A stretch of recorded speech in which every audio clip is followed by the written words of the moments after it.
Good day everyone. I am Tristan Bautista from BSIT2C, and this is my final requirement for Network and Communication 1.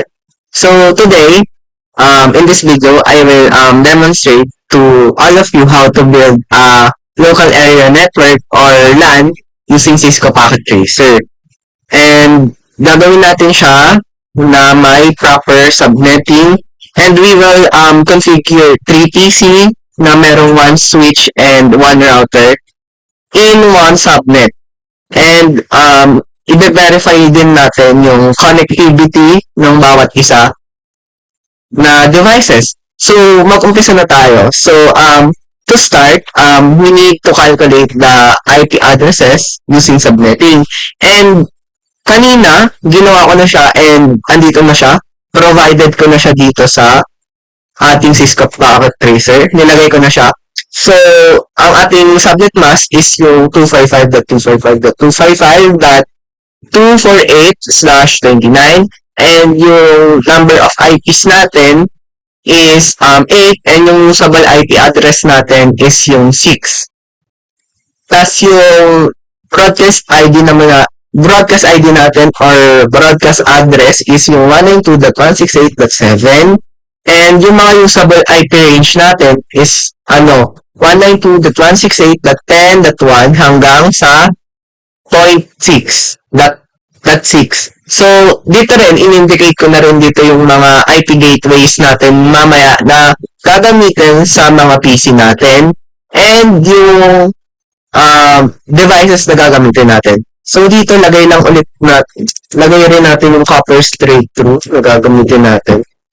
Copper straight. Yan. Lagay lang rin natin para hindi mawala sa isip natin. So, yan. Andito lang siya. So, let's start na. So, andyan naman na siya. So, mag-umpisa tayo sa router. So, router. Yan. Change name lang natin para hindi tayo mawala. Tapos, kuha naman tayo ng switch. Yung switch natin na gagamitin. Yan. Tapos, change name lang ulit natin. Change name. SW. Tapos, kuha naman tayo ng 3 laptop or PC pala. 1.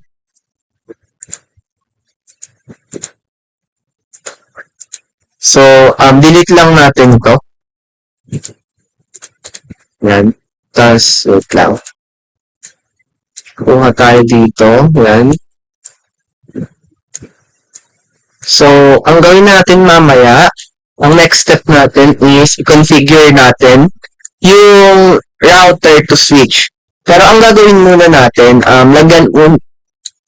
lagyan muna natin ng connections using cable yung PCs natin sa switches. Switch lang. Isa lang switch natin na ginamit. So, kuha lang tayo dito ng copper straight through. Tapos lagyan natin sa bus internet 1. Tapos ganun lang rin sa next PC. Yan. Careful lang sa pagkuha ng cables kasi baka mamali. So, copper straight through lang yung ginamit natin and pinorward natin. So, yan na yung PCs natin. So, maglagay naman tayo ng cable naman sa switch. So, lagay natin dito 24. Plus dito naman is plus internet 1. So, yan. Dito naman tayo. I-ano naman natin siya. I-configure naman natin. Ang next step na gagawin natin is punta tayo sa R1 sa CNI. So, sa CNI, ang gawin natin, no lang tayo. No. Tas, enable.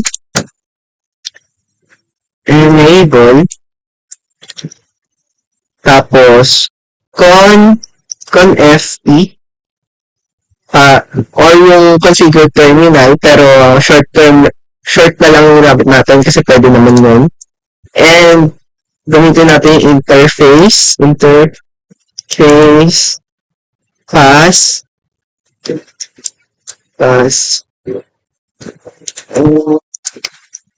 internet 0/1 tas IP address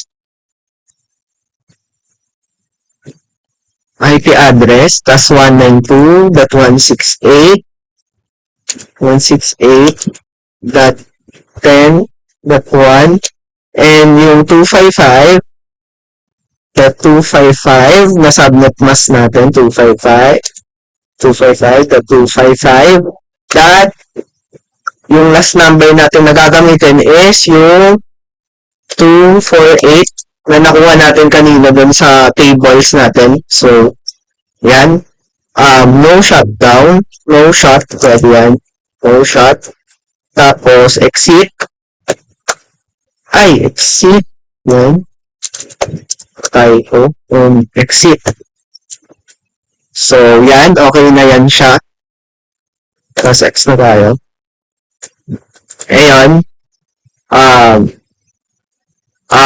Nag-green na siya, means okay na siya. So, ang gawin naman natin next is, lagyan natin ng mga, i-configure naman natin yung mga PC natin. So, pindutin lang natin yung PC natin, tapos, punta tayo sa,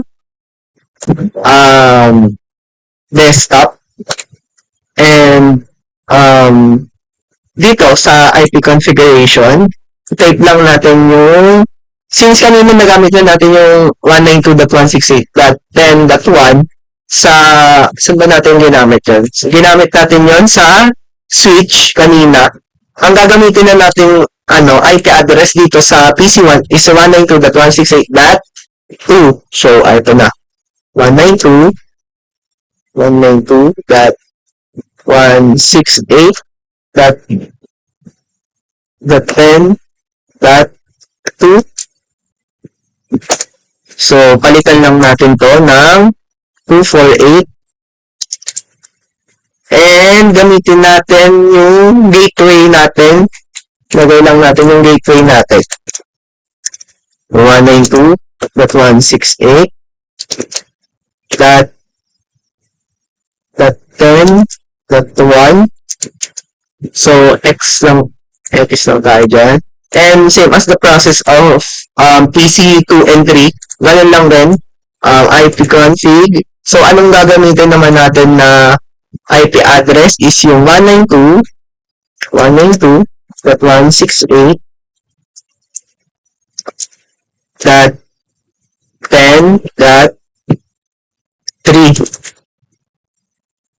Tapos, palitan lang natin to ng 248. And yung gateway natin na 192.168.10.1. So, ito. So, tapos na natin yung PC1 and 2 and 3 naman tayo. So, sa 3 naman tayo. Same as the process lang ulit ng ginawa natin kanina. 192.168.10.4. Ang 4 naman yung gagamitin natin since yan yung gateway natin na dapat gamitin. So, palitan lang ulit natin ito. Tapos yung gateway natin 192.168.10.1. So, let's check naman. Since okay na siya, naka-green naman na siya, check naman natin yung connectivity ng bawat isa. So, ang gawin natin, test natin yung ping nila. So, I will use the ping command to check the connectivity between PCs and the router. So, ano yung gagawin natin para ma-check natin? So, ang gagawin natin, pumunta tayo sa PC1 ulit. PC1, tapos So yun, since naputol yung video natin dahil 10 minutes lang yung maximum ng Bandicam, i-edit na lang natin tong video and babalik na lang tayo ulit sa kung saan tayo natapos. And ngayon, let's continue na. And nasa ano na tayo, test of ping. So, punta lang ulit tayo sa PC 1. So, wait lang na. Punta lang tayo sa PC1 and command prompt. Since na-check na natin yung kaninang PC1, nakakonect na siya sa R1 and ayun na, nag-reply na siya na gumagana na siya. And i-check naman natin yung PC2 kung gumagana siya. So, ping 192.168.10. Ano ba yung pangalan ng PC2 natin? .3. So, check natin kung gumagana. So, yon gumagana rin siya. So, check rin natin yung sa PC3. So, ang gagamitin natin is yung ping 192.168.10.4. So, yon gumagana rin siya.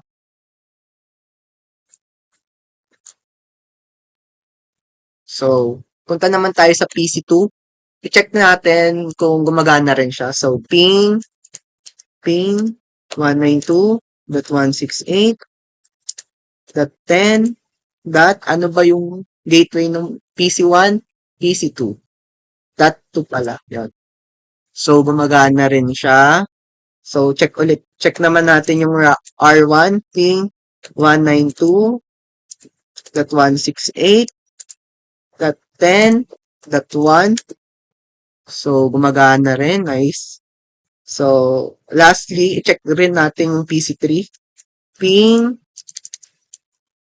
192.168.10.4.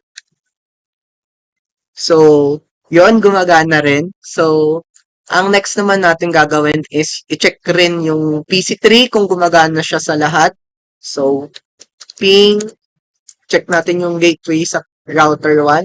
Ping 192.168.10.1 para ma-check natin yung router.